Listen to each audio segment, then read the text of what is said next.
गुरुदेव और माँ गायत्री के चरणों में कोटि कोटि नमन करते हुए गुरुदेव को साक्षी मानते हुए आज हम जानेंगे गायत्री रामायण के अगले श्लोकों का भावार्थ। गायत्री रामायण का ये 5वां श्लोक है जिसमें कहा गया है कि वनवासम ही संख्याय वासांसया भरणानि च भर्तारमनुगच्छन्ते सीताय श्वशुरो ददौ। अयोध्या कांड का ये श्लोक है। इसका भावार्थ है कि वनवास के दिनों को गिनकर पति के साथ जाने वाली सीता को श्वशुर ने वस्त्र आभूषण दिए।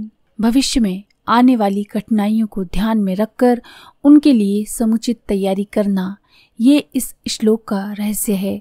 पूर्व कर्मों के फलस्वरूप आज हमें अच्छी परिस्थिति प्राप्त है, पर यदि अब कोई अच्छी तैयारी ना की गई तो भविष्य अंधकारमय है। बुद्धिमान मनुष्य भविष्य की चिंता करते हैं। आगामी जीवन सुख शांति एवं आनंद उल्लास के साथ बीते, इसके लिए वे शुभ कर्म करके अधिकाधिक पुण्य का संचय करते हैं। ऐसा ही हमें भी करना चाहिए।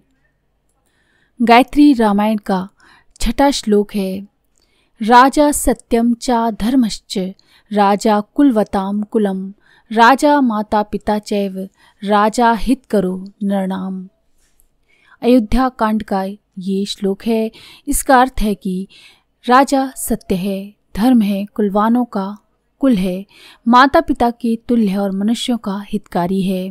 राजा के द्वारा प्रजा के हित के लिए सत्य के आधार पर चलने वाले राज्य को सुराज्य, इसके भिन्न प्रकार के राज्य को कुराज्य कहते हैं। इस श्लोक में सुराज्य की प्रशंसा की गई है, उसकी श्रेष्ठता बताकर सुराज्य द्वारा निर्धारित नियमों का पालन करने का प्रोत्साहन है। प्रत्येक सभ्य नागरिक का कर्तव्य ये है कि समाज हित के राज्य नियमों का ईश्वर की धर्म की आज्ञाओं के समान आदर करे और उनका पालन करे। राज्य भक्ति का तात्पर्य है कि देशभक्ति, समाज भक्ति। इस देश भक्ति एवं समाज भक्ति के लिए ये श्लोक हमको प्रेरणा देता है। अगला श्लोक है। निरीक्ष्य सा मुहूर्तम तू दर्दशम भरतो गुरुम उटजे राम मासीनम जटा मंडल धारणीम। इस श्लोक का भावार्थ है कि भरत ने उसी क्षण जटाधारी राम को उस कुटी में बैठी देखा। ईश्वर ऐश्वर्य बड़े वैभवशाली भवनों, खजानों और भंडारों में मौजूद है।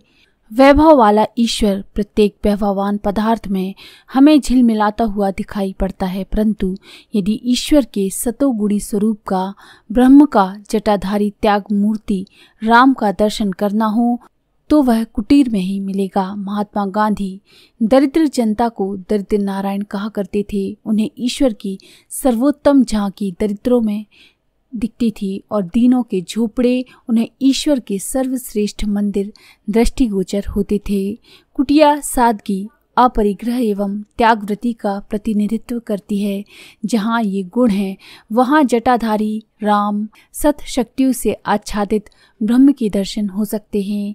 ये दर्शन उन्हें होंगे जो भरत के समान निर्मल एवं सरल अंतःकरण वाले हैं। इस श्लोक में ईश्वर की श्रेष्ठ झांकी किस प्रकार हो सकती है, इस गुत्थी को सुलझाते हुए कुटिया, जटाधारी राम और भरत, इन 3 तत्वों का उल्लेख किया गया है।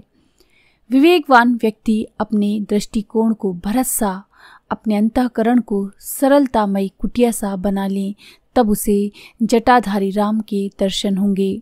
मुकुटधारी राम तो अन्यत्र भी देखे जा सकते हैं। उनकी झांकी तो अयोध्या के महलों में भी होती थी, पर जटाधारी राम का घर तो कुटिया ही है। 8वां श्लोक है। यदि बुद्धि ही कृता द्रष्टु मगस्यत्तम तम महामुनिम अधैव गमने बुद्धिम रोचयस्व महामते।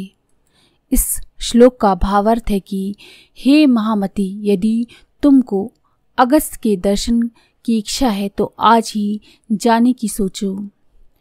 अगस्त कहते हैं कल्याण को। जो महामती कल्याण के दर्शन करना चाहता है आत्म साक्षात्कार करना चाहता है, अर्थात किसी भी प्रकार की भौतिक मानसिक सफलता चाहता है, उसे चाहिए कि उद्देश्य की पूर्ति के लिए आज से ही प्रयत्न प्रारंभ करे। कल के लिए टालते रहने से कोई भी बात पूर्ण नहीं हो सकती, क्योंकि कल कभी नहीं आता। वर्तमान सबसे मूल्यवान समय है। जो बीत चुका वह वापस नहीं आ सकता। उसके लिए चिंता शोक करने से कोई लाभ नहीं। जीवन की बहुमूल्य पूंजी वे घड़ियां हैं जिन्हें वर्तमान कहते हैं। समय का सदुपयोग यही है कि वर्तमान की एक एक घड़ी का उत्तम से उत्तम उपयोग किया जाए। जो करना अभीष्ट है उसके लिए विलंब ना कर समय को बर्बाद ना करें। वर्तमान में ही उसके लिए प्रयत्न आरंभ कर देना चाहिए। यही इस श्लोक का आशय है। अगला श्लोक 9वां श्लोक है।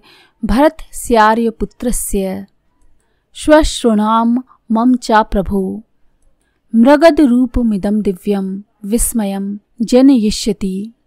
अरण्यकांड का ये श्लोक है। इसका भावार्थ है कि भरत को, आपको और मेरी सासू को ये दिव्य मृग रूपी खिलौना विस्मित करेगा। यदि वह जीवित ना पकड़ा जा सके तो भी इसका चर्म बड़ा ही सुंदर होगा।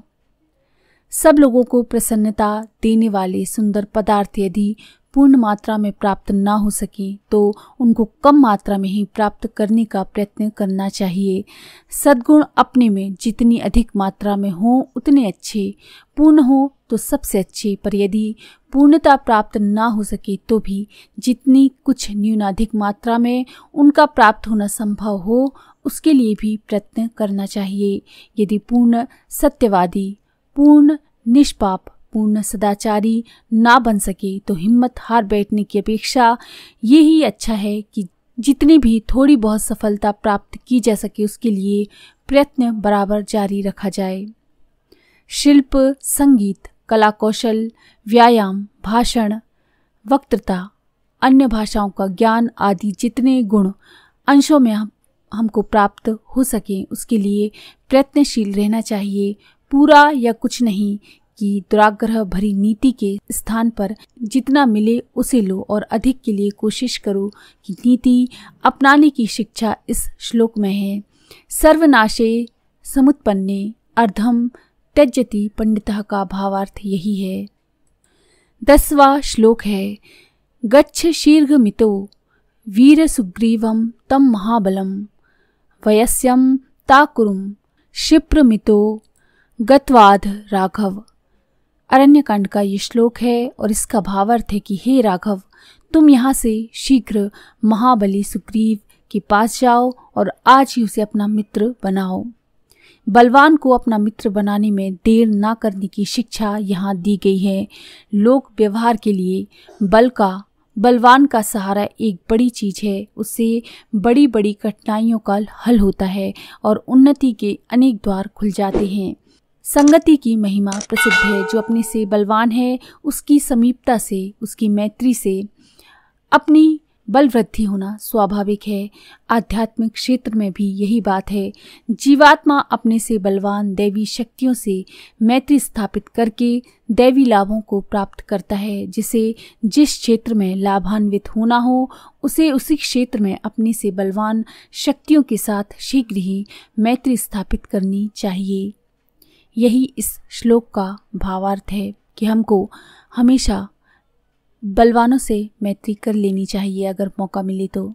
ये है गायत्री रामायण के श्लोकों का भावार्थ।